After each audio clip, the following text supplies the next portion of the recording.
Dan problemnya di KUHP lama tidak ada konsekuensi bahwa itu gugur atau batal demi hukum, nggak ada. Itu problemnya, ya. Jadi betul selama ini praktek-praktek yang berlangsung selama ini ya, bahkan sudah berjalan puluhan tahun, melewati 7 hari penelitian penyidik, penuntut umum, melewati 14 hari kelengkapan penyidik. Tapi karena tidak ada konsekuensi hukum di dalam KUHP, maka itu berlangsung terus-menerus, ya. Dan bahkan dulu di awal-awal ada juga beberapa advokat yang kritis menguji dengan pra-peradilan dan segala macamnya. Semua ditepis.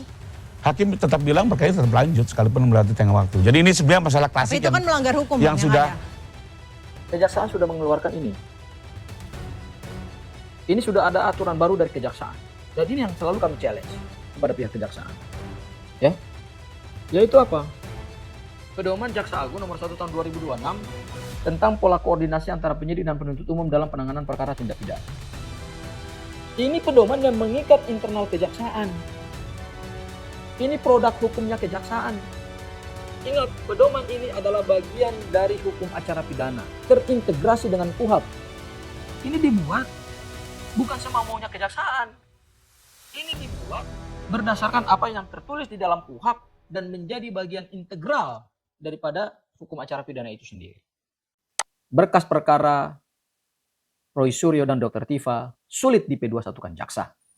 Lagi-lagi para pengacara Jokowi belum memahami hukum acara pidana dengan komprehensif. Kenapa tema ini sengaja saya angkat?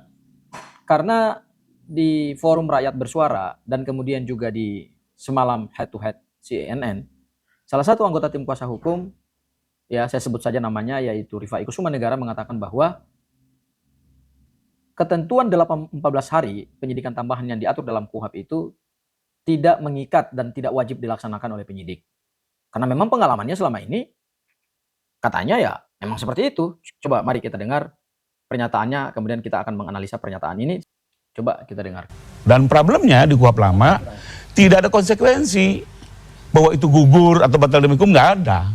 Itu problemnya, ya. Jadi betul selama ini praktek-praktek yang berlangsung selama ini ya, bahkan sudah berjalan puluhan tahun, melewati 7 hari penelitian penyidik, penuntut umum, melewati 14 hari kelengkapan penyidik. Tapi karena tidak ada konsekuensi hukum di dalam KUHP, maka itu berlangsung terus-menerus, ya. Dan bahkan dulu di awal-awal ada juga beberapa advokat yang kritis menguji dengan pra-peradilan dan segala macamnya. Semua ditepis. Hakim tetap bilang perkara tetap lanjut sekalipun melewati tengah waktu. Jadi ini sebenarnya masalah klasik itu kan melanggar hukum yang sudah ada. Pertama, para sahabat AGS, ada pernyataan yang menarik dari seorang Rifai Kusumanegara bahwa ketentuan batas waktu 14 hari yang diatur dalam KUHP lama maupun KUHP baru. KUHP lamanya saya sebut di pasal 138 ayat 2, dan kalau di KUHP yang baru itu pasal 61 ayat 3. Beliau katakan bahwa itu hanya timeline. Itu hanya timeline. Dan prakteknya selama ini batas waktu 14 hari itu juga sering diterobos oleh penyidik gitu ya. Misalnya tadi katanya bagaimana kalau petunjuknya 30 item gitu. Apakah itu bisa diselesaikan dalam waktu 14 hari atau 2 minggu gitu. Mari kita dengar lagi ya apa yang disampaikan Rifai. Kedua, beda penyidik ibu kota dengan penyidik di daerah. Mungkin penyidik di daerah dalam waktu berjalan hanya menangani 3 perkara. Tapi kalau penyidik ibu kota itu bisa dalam waktu berjalan dia menangani 20 perkara. Jadi 14 hari sangat tidak mungkin. Dan satu lagi, dalam konteks ini adalah selama ini praktek lebih mengedepankan keadilan substantif dibanding persoalan 14 hari. Bayangkan kalau betul-betul menggunakan persoalan itu secara rigid, banyak koruptor akan bebas, banyak pembunuh akan bebas, bandar narkoba bebas, hanya gara-gara penyidik tidak bisa memenuhi petunjuk dalam waktu 14 hari. Jadi lambatnya sekarang proses bergulir ke tahapan selanjutnya karena pernyataan Rifai ini menurut saya sekali lagi menunjukkan bahwa para pengacara Pak Jokowi tidak memahami hukum acara pidana secara komprehensif. Hukum acara itu adalah guidance, pedoman, petunjuk. Kenapa? Supaya aparat penegak hukum itu tidak melaksanakan kewenangannya melampaui batas. Esensi daripada hukum acara itu adalah membatasi kewenangan penyidik, membatasi kewenangan jaksa, dan membatasi kewenangan hakim, termasuk juga lembaga permasyarakatan, pada saat mereka melaksanakan kewenangan itu tidak boleh melampaui batas yang ditentukan oleh undang-undang. Makanya prinsip daripada penegakan hukum acara pidana adalah due process of law. Harus berdasarkan hukum. Ya, bukan berdasarkan praktek. Bukan berdasarkan kebiasaan-kebiasaan. Kita civil law. Kita bukan common law. Kalau common law basisnya adalah pada praktek-praktek. Praktek yang berlaku itulah yang kemudian menjadi sistem hukum yang ajak. Ya. praktek yang diulang-ulang di dalam common law itu kemudian dijadikan sebagai sumber hukum yang ajek. Di dalam civil law beda. Civil law itu bahasanya peraturan perundang-undangan. Maka di dalam sistem civil law, hukum itu tidak diciptakan oleh aparat penegak hukum. Hukum tidak diciptakan oleh jaksa, hukum tidak diciptakan oleh penyidik, hukum juga tidak diciptakan oleh hakim. Tetapi jaksa, penyidik, hakim melaksanakan hukum berdasarkan yang diatur oleh hukum itu sendiri. Itu yang disebut dengan sistem civil law. Nah, saya ingin meluruskan supaya perkara ini menjadi masuk kembali lagi dalam realnya gitu.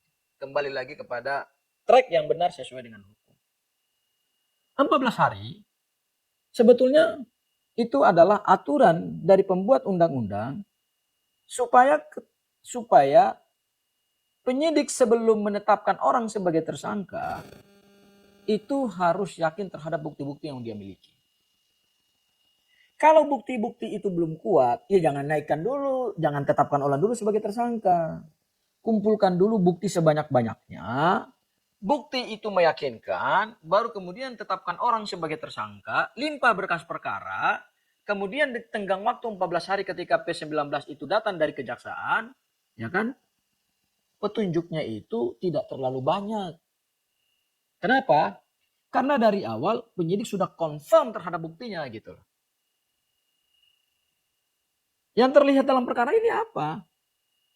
Banyak bukti belum confirm, banyak bukti belum mendapatkan kepastian hukum, penyidik masih ragu terhadap bukti-bukti itu, tapi dia sudah menetapkan orang sebagai tersangka. Begitu berkas dilimpahkan kepada jaksa peneliti, akhirnya yang terjadi apa? Jaksa mengembalikan P19 dengan banyak sekali petunjuk. Setahu saya, sepengalaman saya, petunjuk jaksa itu sebetulnya adalah petunjuk untuk membuat perkara itu menjadi lebih terang. Karena beban pembuktian itu akan dimiliki jaksa, bukan oleh penyidik. Makanya kemudian, kenapa 14 hari itu ditentukan oleh undang-undang? Supaya penyidik ketika menetapkan orang sebagai tersangka, jangan asal main penetapan gitu loh. Kalau main penetapan orang sebagai tersangka, menetapkan orang sebagai tersangka tanpa bukti yang meyakinkan, begitu limpah ke kejaksaan dan kejaksaan kembalikan lagi kepada penyidik dengan petunjuk yang banyak yang mengkonfirmasi bahwa Anda menetapkan seseorang sebagai tersangka tetapi buktinya masih prematur. Maka 14 hari itu sebetulnya adalah guideline agar penyidik pada saat limpah berkas ke jaksa itu harus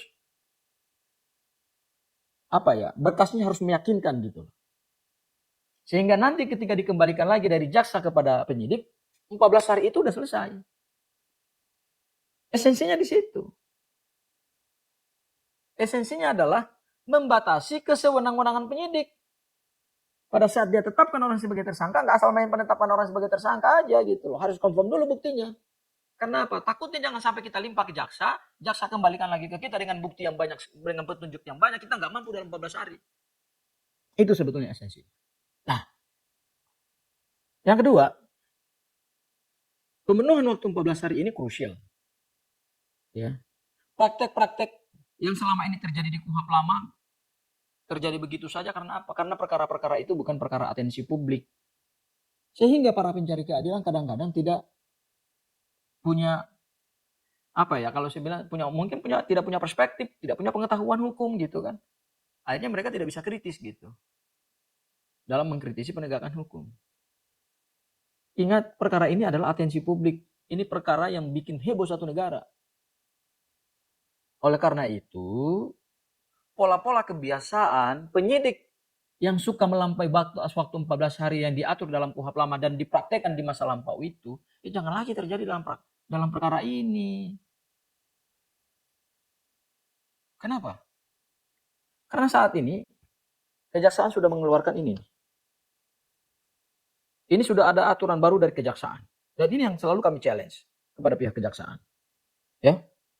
Yaitu apa? Pedoman Jaksa Agung nomor 1 tahun 2026 tentang pola koordinasi antara penyidik dan penuntut umum dalam penanganan perkara tindak pidana. Ini pedoman yang mengikat internal kejaksaan. Ini produk hukumnya kejaksaan. Ingat, pedoman ini adalah bagian dari hukum acara pidana, terintegrasi dengan KUHP. Ini dibuat bukan semau-maunya kejaksaan. Ini dibuat berdasarkan apa yang tertulis di dalam KUHP dan menjadi bagian integral daripada hukum acara pidana itu sendiri.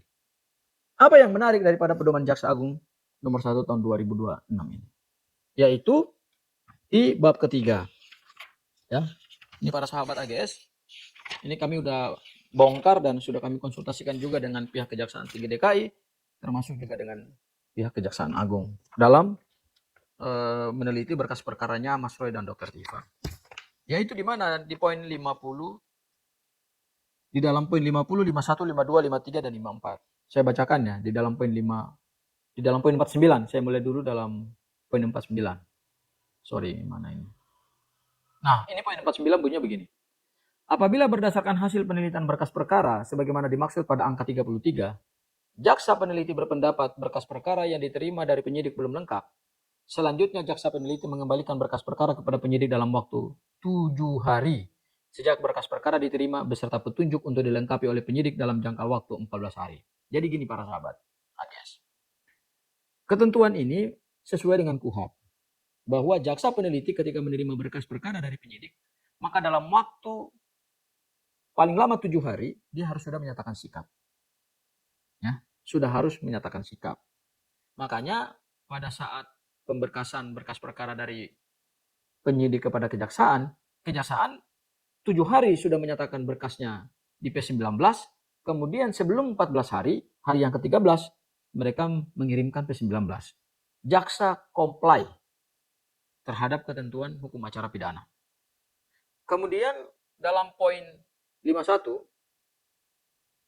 dalam jangka waktu paling lama 14 hari, terhitung sejak tanggal diterimanya pengembalian berkas perkara dari jaksa peneliti atas permintaan penyidik, jaksa peneliti dapat melakukan koordinasi. Jadi pada 14 hari setelah pada tenggang waktu 14 hari itu, pada tahap penyidikan tambahan itu jaksa juga melakukan koordinasi gitu dengan penyidik. Kemudian di poin 52, apabila dalam jangka waktu paling lama 14 hari terhitung sejak tanggal diterimanya pengembalian berkas perkara dari penuntut umum, penyidik belum menyerahkan berkas perkara, jaksa peneliti wajib mengembalikan surat pemberitahuan dimulainya penyidikan kepada penyidik. Nah, ini yang kami kritisi di poin 52 bahwa ketika penyidik Polda Metro Jaya tidak melaksanakan ketentuan hukum acara pidana, maka berdasarkan pedoman internal kejaksaan bisa mengembalikan SPDP dan kemudian mengembalikan berkas perkara. Ini yang kami challenge di pihak kejaksaan. Apa maksudnya? Maksudnya adalah tenggang waktu 14 hari itu harus dipenuhi oleh penyidik. Dan jika penyidik tidak memenuhi tenggang waktu 14 hari penyidikan tambahan itu dan tidak melimpahkan berkas perkara yang kedua kali kepada jaksa peneliti, maka berdasarkan pedoman internal kejaksaan yang mereka buat sendiri, ya SPDP-nya harus dikembalikan dan berkas perkaranya harus dikembalikan. Itu ketentuan hukum acara pidana. Yang dikatakan oleh para pengacara Pak Jokowi bahwa itu tidak punya itu tidak mengandung sanksi, ya ini ada. Apabila 14 hari itu tidak dipenuhi oleh penyidik Polda Metro Jaya, maka berdasarkan pedoman Jaksa Agung nomor 1 tahun 2026 ini, SPDP dan berkas perkara harus dikembalikan. Makanya sampai hari ini kita melihat bahwa kejaksaan belum memberikan keputusan apapun. Ini juga sudah lewat waktu juga gitu. Sudah banyak pelanggaran hukum acara yang dilakukan oleh penyidik Polda Metro Jaya. Oleh karena itu, kita harus melihat esensi dari pedoman ini. Pedoman ini lahir untuk mengoreksi praktek-praktek penegakan hukum yang selama ini amburadul.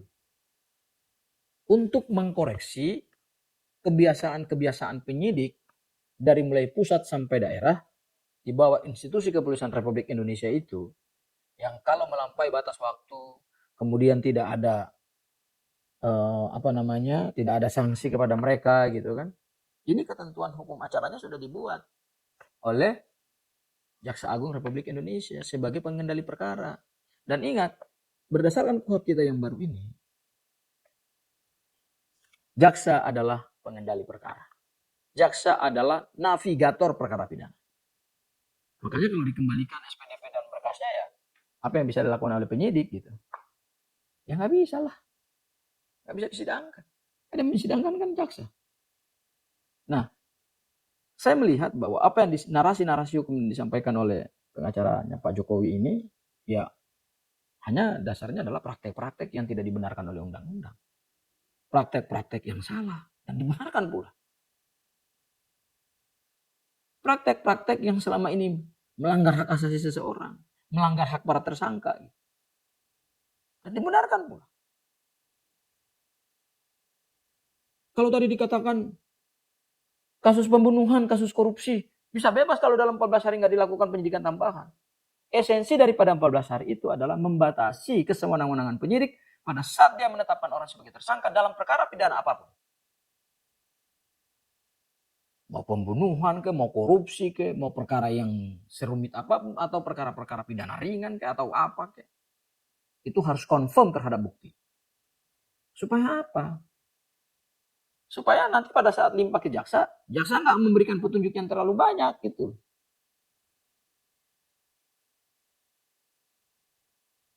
Ya cukup beberapa item kan bisa diselesaikan dalam 14 hari.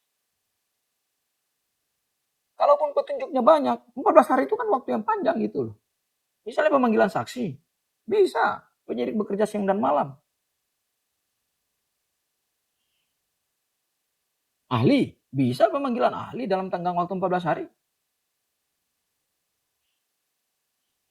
Mengumpulkan barang bukti, bisa dalam tenggang waktu 14 hari barang bukti bisa dikumpulkan. Artinya ini saya katakan, apa yang disampaikan oleh pengacara Pak Jokowi ini sudahlah. Jangan kita membenarkan praktek-praktek yang selama ini salah dan keliru, dan praktek-praktek itu tidak dibenarkan oleh hukum. Negara kita ini bukan negara hukum yang basisnya adalah pengalaman. Indonesia adalah negara hukum yang basisnya pada kaidah dan norma, bukan pada praktek. Makanya kacau deh kalau kasus mantan presiden, semua hukum acara ditabrak. Kita lihat hari ini kejaksaan, apa sikapnya? Belum jelas. Asumsi saya ada dua. Asumsi saya loh ya. Jangan-jangan memang kejaksaan sedang mempelajari semua bukti-bukti dan mendapatkan bahwa bukti-bukti dalam tahap penyidikan tambahan itu juga tidak membuat perkara ini terang dan tidak membuat jaksa yakin terhadap berkas perkara yang dimiliki penyidik Polda Metro Jaya gitu loh. Asumsi saya itu yang pertama. Artinya masih ada keraguan dari jaksa peneliti. Kenapa? Karena jaksa akan menjadi penuntut umum dalam perkara pidana. Dia akan menjadi panglima dalam membuktikan perkara ini di persidangan gitu. Artinya dia harus confirm dengan bukti-bukti. Kalau nggak confirm dengan bukti-bukti bisa malu jaksa. Memaksakan suatu perkara pidana meskipun perkara itu adalah pelapornya mantan Presiden Republik Indonesia. Tapi kalau bukti-buktinya nggak kuat, masa dia harus bunuh diri gitu loh di dalam persidangan? Malu kan dia kan kalau bukti-buktinya nggak kuat gitu. Hal yang kedua adalah asumsi saya lagi-lagi, jangan-jangan memang jaksa sedang memikirkan untuk mengembalikan berkas perkara ini ke penyidik Polda Metro Jaya. Sehingga nggak perlu lagi dituntut ke persidangan gitu loh. Karena sudah banyak pelanggaran-pelanggaran hukum acara pidana yang dilakukan oleh penyidik Polda Metro Jaya. Bukan jaksa loh ya. Saya tidak katakan jaksa melakukan pelanggaran hukum, tidak. Yang melakukan pelanggaran hukum adalah penyidik Polda Metro Jaya. Bukan kejaksaan. Kejaksaan itu hanya menerima bahan baku daripada penyidik. Dan berkas perkaranya adalah diteliti.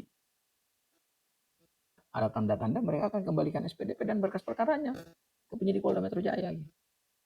Dan kalau itu terjadi, berarti kejaksaan telah melaksanakan pedoman ini dengan baik. Kita dukung kejaksaan. Ayo, kejaksaan konsisten dalam melaksanakan pedoman Jaksa Agung nomor 1 tahun 2026. Produk yang Anda buat sendiri, produk yang mengikat seluruh jaksa di seluruh tanah air di Indonesia ini, dari mulai tingkat pusat sampai tingkat daerah. Laksanakan ini dengan konsisten, Meskipun pelapornya adalah mantan presiden, tetapi ketika proses hukum acaranya ditabrak dan dilabrak oleh penyidik Polda Metro Jaya berdasarkan pedoman yang dibuat oleh Jaksa Agung Republik Indonesia, segera kembalikan berkas perkara, kembalikan SPDP. Begitu SPDP dan berkas perkara dikembalikan, maka perkara itu tidak bisa lagi naik kepada tahap persidangan. Kita jumpa lagi di kesempatan yang lain. Para sahabat AGS, wassalamualaikum warahmatullahi taala wabarakatuh.